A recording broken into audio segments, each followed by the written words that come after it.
And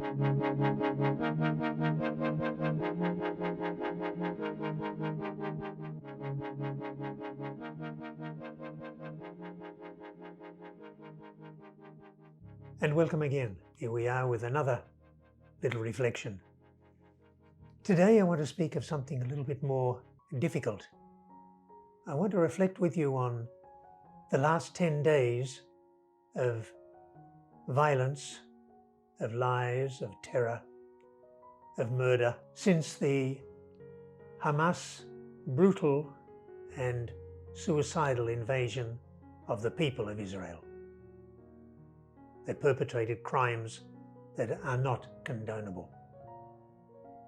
But then it was followed, as we've seen, by an excessive reprisal on the part of the Israeli Defense Forces.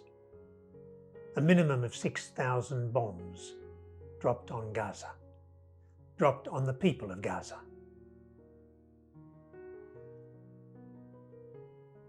It's a crime that has come out or burst out of a bad situation. The Palestinians have had their land occupied and largely taken from them. They live today in a compound called Gaza, which is about the size of Canberra City. And also they live in the West Bank, where Israeli soldiers can come in, do what they like, enter houses, and there's no kickback.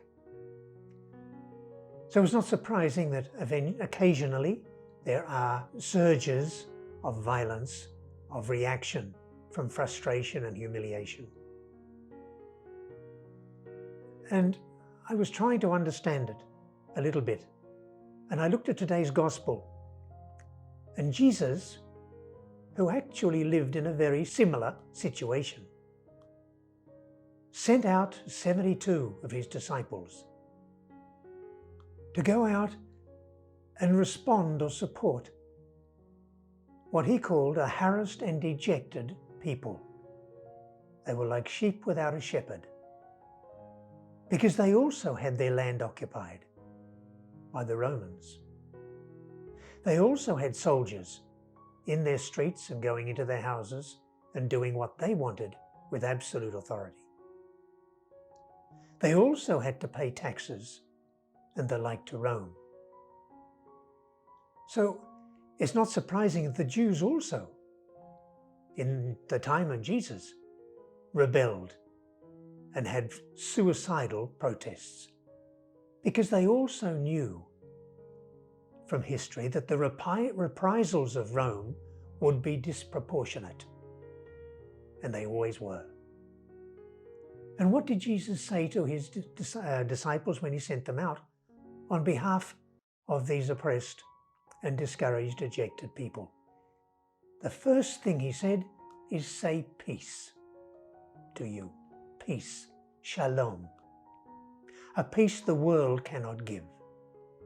Because how often do we see Jesus saying, peace be with you, peace to you?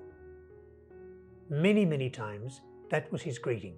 And it was a Jewish greeting, shalom, which is much more of, as I say, than just a cessation of violence. It's real, profound peace. And it's linked with the other saying that Jesus so often said, do not be afraid. Do not be afraid. Because love drives out fear. And where there is love, there won't be fear. It's a peace of the reign of God. It's a peace that it's not simply a cessation of confrontation or violence, but it's a coming together, a respecting one another, a living to and for one another. And I think this is what we have to propose today. You can't have an oppressed people living quietly, submissively under another regime. You can't have that indefinitely. And so I want to pray, and I prayed at Mass this morning, and I've prayed frequently during the last few days, for the people of Gaza and for the people of Israel who have been wounded and hurt by this insurrection. So remember them in your prayers, please, because if there's one thing that comes to mind, it's a saying that I heard years ago. The one thing we learn from history is that we don't learn from history. And if we don't learn from history, it is going to repeat itself. So may the Holy Land, where Jesus struggled to bring peace, one day again experience peace. And may all people who live there rejoice in and enjoy and protect that same peace. God bless you and thank you.